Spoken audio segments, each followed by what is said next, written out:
And now, please enjoy Zephyr's Adjusted for Risk podcast, recorded live at Exchange. Welcome to the Adjusted for Risk podcast. Join myself, Ryan Nauman, as I talk markets, investments, economics, and life as I help prepare you for the upcoming weekend markets. I work for Zephyr, and all opinions expressed by myself and my podcast guests are solely of their own opinions and do not reflect the opinion of Zephyr or Informa, its parent company.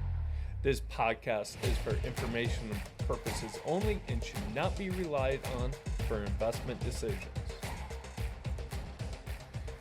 Welcome, everyone, to Zephyr's Adjusted for Risk podcast. I'm Ryan Nauman, the market strategist at Zephyr. You know, many of you may know or not know, my tagline for the podcast is, live from a recording from the shores of South Lake Tahoe. We definitely are not in Lake Tahoe. Yeah. We are recording live at Exchange in beautiful Las Vegas. So it's an honor to be here. And instead of sitting in Tahoe, I get the perfect guest for today to talk about conferences, ETFs, and he is a wealth of knowledge. So it's going to be a really exciting episode, one that I'm really excited for.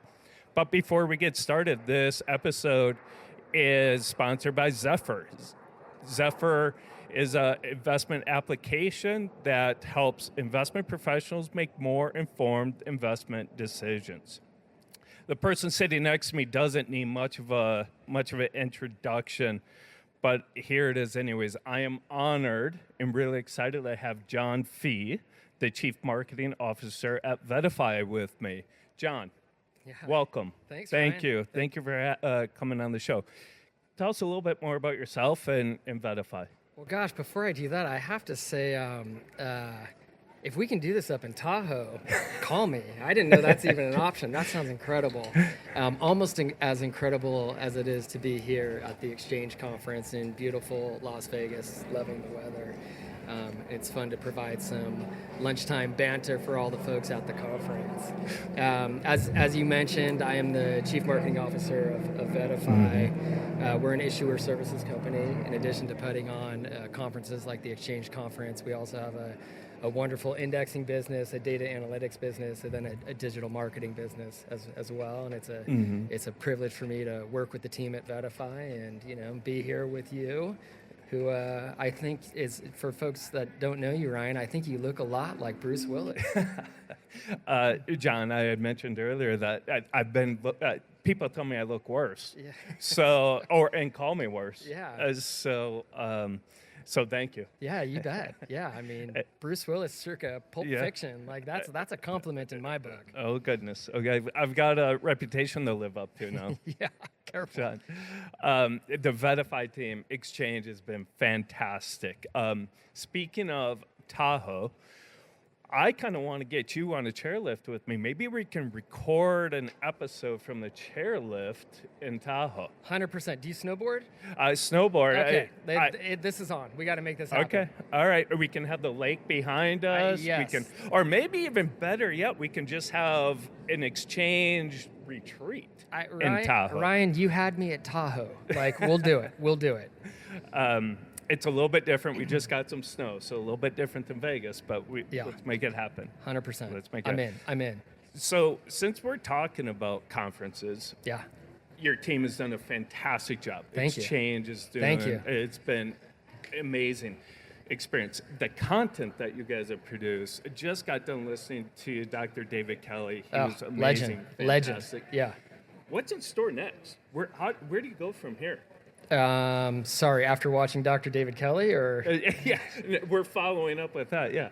Yeah, I mean, there's a lot of content. I mean, Dr. David Kelly is going to help you really navigate the macro markets and what's happening in the global economy. If you want to take a deeper dive into that, we've got Ian Bremmer tomorrow.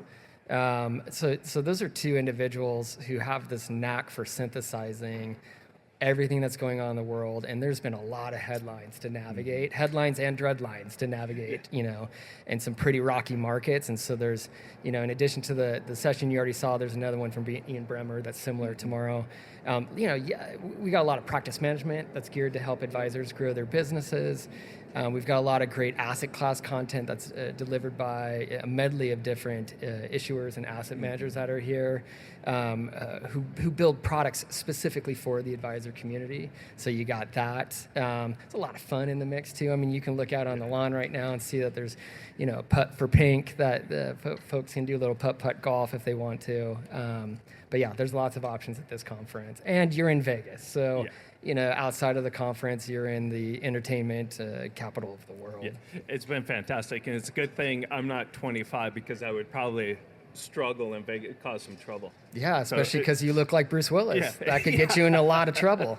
Yeah, this morning might have come early. Yeah. Might have come early. Yeah. It's fantastic. And as an investment person, that's where my passion is. The content has been great about the investments. And like you said, it's so timely right now and you mentioned it, that Dr. Kelly does such a good job of making it relatable. Yeah. And where you can, if there's one thing that is so important right now for financial advisors or the asset managers, is making the information understandable, relatable to their client, so the client can understand it. Yeah, I think that's spot on, and I know we're giving a lot of props to the doctor, and we got a lot of friends at JP Morgan, and they're all really good at it. But when I look out at the lawn right now, and I see Goldman Sachs, I see State Street, I see Fidelity, I see Nuveen, I see Dimensional. The list just goes on and on. BNY, like. Everybody from those organizations that are here today can also do that too, to help break things down into specific ideas that can help you navigate the markets, and then the implementation to make that idea work in your portfolio. Talking about and mentioning making things easy to understand, I always call KISS, keep it simple, stupid. Yeah. Otherwise, I would probably fail if people made it really high level. I always say KISS, Detroit Rock City. But, yeah. There's two ways to look at that one. Yeah, I'm more worried about understanding. But yesterday there was a great session about due diligence. Yep. And in this industry where ETFs, it's innovating. We've got all these really cool products out there. Yeah. But they can also be very complex. Yeah. And being able to relay that information on so your investors, your clients know what they're investing in is so important today. Right. And then so let's take that a step further though, because I have so much gratitude. I have so much respect for the advisor community. I work a lot with advisors. Members of my family have advisors.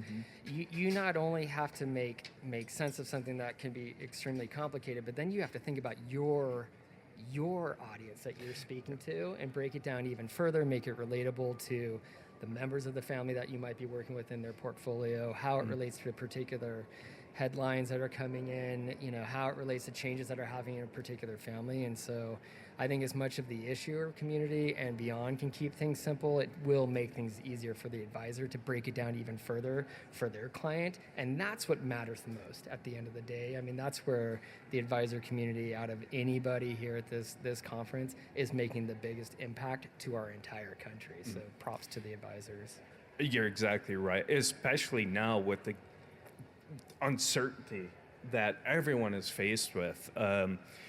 The tariffs are unpredictable at best, and there's just so much uncertainty. I'm sure financial advisors are just getting, their volume of calls have picked up so much from concerned clients. What's going on? Looking for help, and it's time now where financial advisors sometimes have to, they put on their different hat, their therapist hat, to help during this time of uncertainty. So how does, keeping on the conference trend, there's a lot of conferences out there. Clients are calling, they need help, they need hand holding. How do you think advisors should think about going to conferences when communication is key, trying to be at their desk. What should financial advisors do when they have to balance that between communication and out meeting and learning? Yeah, I mean, I wish there was a silver bullet answer to everybody. I mean, everyone's book of business is different, and I appreciate that. I do recognize more than anything, whether it's the advisor community, the issuer community, ecosystem partners across financial services, at the end of the day, where we can all agree, we all don't have enough of time. You know, time is the most valuable commodity. And so I keep that in the back of my head constantly when we're building this conference. And it's not just me, it's not just a team, it's a village of partners that come together. And so we're always trying to figure out, hey, if you're going to pull someone away from the desk, away from inbound calls, away from them, growing their business, you have to create content that's a force multiplier for them. Mm-hmm. You have to create a connectivity at the conference where people can get to know other folks as a force multiplier to help them to grow their business. You have to deliver an efficiency play. You know, a lot of advisors that came in early yesterday on Sunday, it's great when I walk into the room and I see them like ticking the box on getting a lot of CE credits. Mm-hmm. Like, there's no way around it. You got to do it. You know, it's a requirement every year. So we want to help them get those credits. We want to help them get a maybe new narrative or a new way to tell the story, because you're digesting what is Dr. David Kelly saying, what is an Ian Bremmer saying, you know, what are leaders of the investment community saying. Mm-hmm. So then that helps them strengthen their narrative back out to clients. And then we also want to create an environment to where they can go deep on their specific portfolio with the fund managers that they're working with. And I think if we can hit hard on each of those over the course of 48 to 72 hours, like that's pretty efficient. That's pretty efficient. But the last thing I'm going to say too is it's also got to be efficient from a cost perspective. And it's when we look at where to have a conference, it's the total cost to attend a conference in Vegas is affordable to most, if not all. It's a city that's designed to have conferences. Yep. Hotels are built for conferences. There's plenty of wonderful rooms at great rates and so forth. And those things matter too. Well, selfishly, I'm really happy it's in Vegas, because that airplane trip from Tahoe is like 50 minutes. It's a lot better than going to Florida. Yeah. A lot easier. Well, I mean, great for you. Probably longer from folks from the East Coast. I do know that everyone that's here, like, they're on planes. Like, that's just a reality of life these days. As long as that destination provides you with that efficiency play where you can gain all those things that I talked about, whether it's a 3-hour flight, a 4-hour flight, how long is your flight? 90 minutes? Or yeah. Okay, great. I mean, like, the outcome still has to be the same for everybody. It's got to be worth it, Exactly. And it's hard unless maybe you're gonna go to Kansas City, maybe St. Louis. Yeah, I mean, I love Kansas City. I love the barbecue there too. That would be fun, but not this year. Jon, so you had a great session yesterday about distribution and disruption to that space, and it's just the ETF space and asset management space in general has just gotten so competitive, right? And it's not going to stop anymore. You had some great points. So did Jon about data, but there's over 4,000 ETFs now. Yeah. Last year there was over 550 new launches. Yeah. And then that was active, and then in total over 700. It's growing. It doesn't seem to be slowing down. Is this sustainable? Yeah. I mean, it's when I think about the growth of the ETF market in the U.S., where a lot of folks could argue it's a very mature market, I say sure on the equity side, but on the fixed income side, like, we've only seen a fraction of the bond ETFs that are going to come to market that are going to better meet the audience needs that are here today at the Exchange Conference. So I think there's a lot to unlock there. I think we've only scratched the surface on putting an active strategy into an ETF wrapper. Thematics is something we'll be talking about, mega trends, whatever it might be, for decades. I mean, the reality is like, new trends will come in favor, as old trends come out, and it would have been a great play for 5 or 7 years. Then you move on to the next thing. So yeah, there's a lot of funds. There's probably, more copycat funds than are actually needed, but I think there's a lot of sophisticated advisors that know how to navigate a big menu.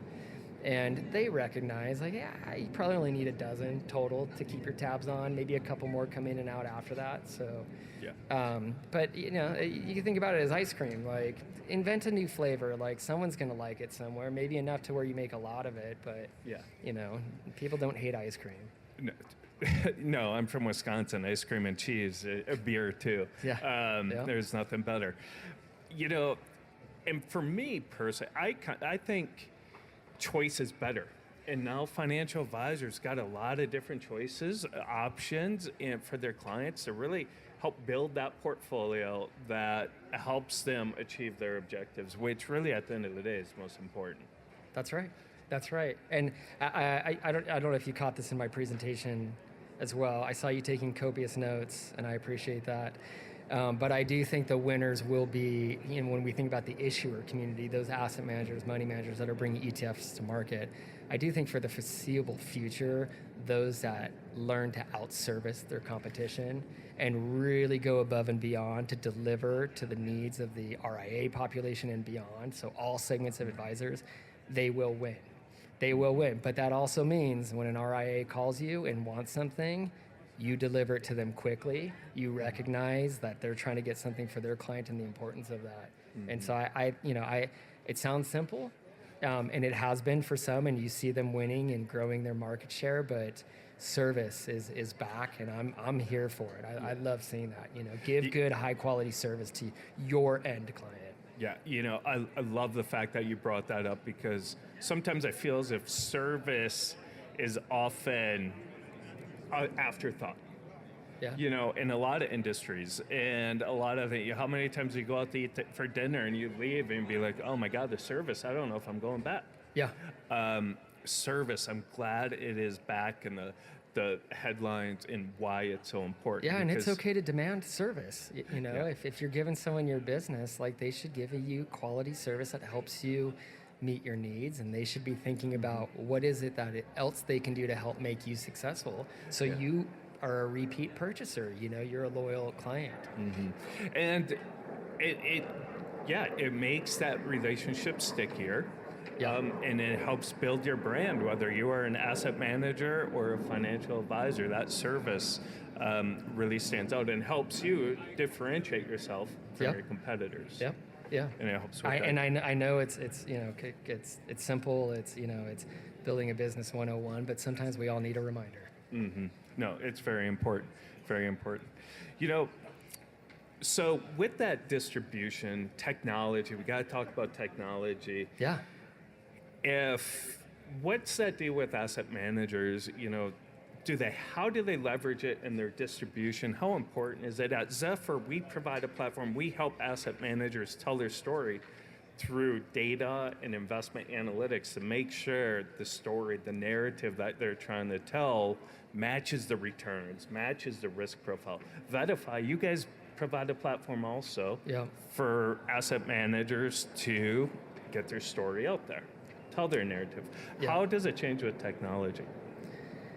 Well, I mean, at the end of the day, and there's no. I'll give you the silver bullet here. It's going to make you more efficient and more effective in your business. So, and I'm not going to claim I know everyone's business better than they do. They know their business, but there's always room to be more efficient. To get more by spending less and be more effective, like growing faster at an accelerated rate. If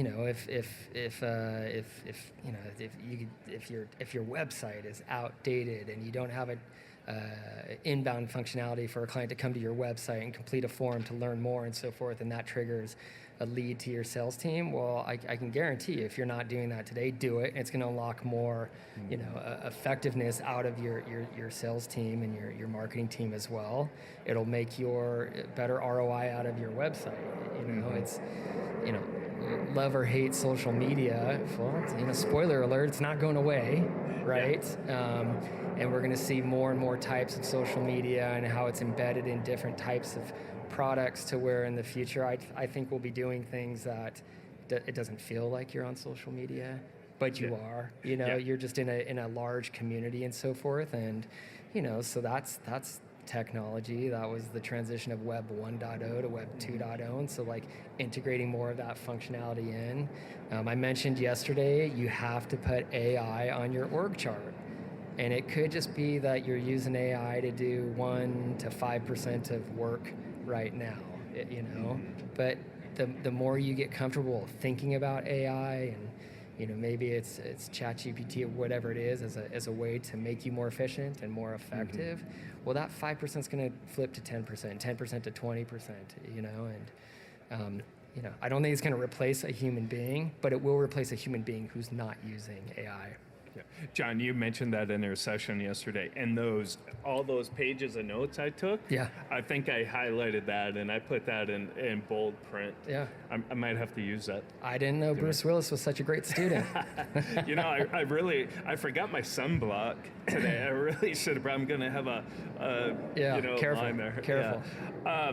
John, in closing, anything you have to add, about the conference coming up tomorrow, just for our listeners? I have a tremendous amount of gratitude to everybody that has walked into this hotel to participate in this conference, whether they've come for a full day or coming for the full extent of the conference. Conferences do not exist just because you want them to. They exist because people come.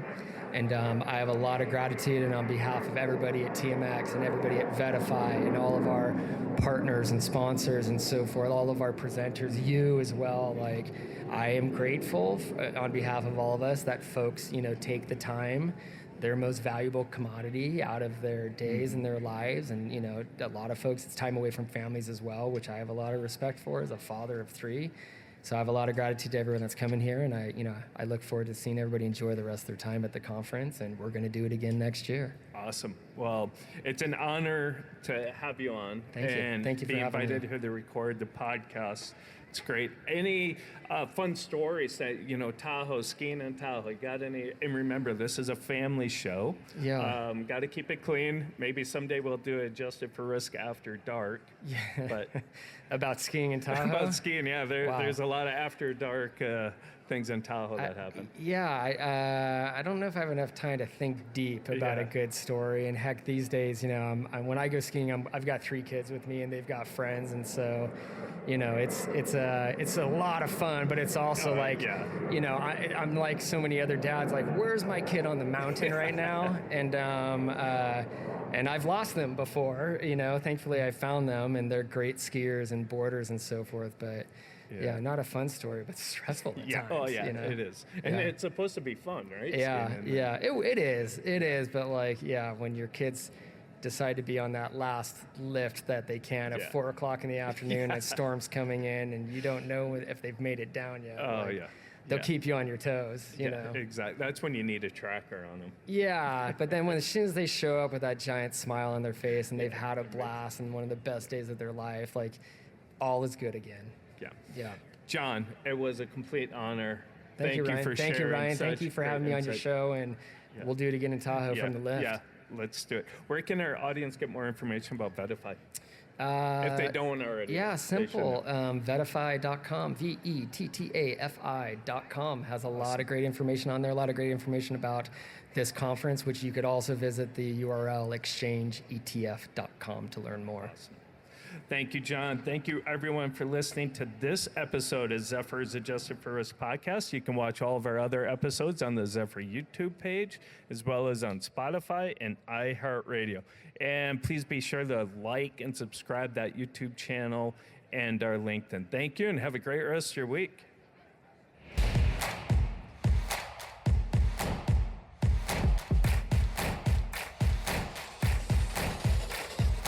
Let's get started.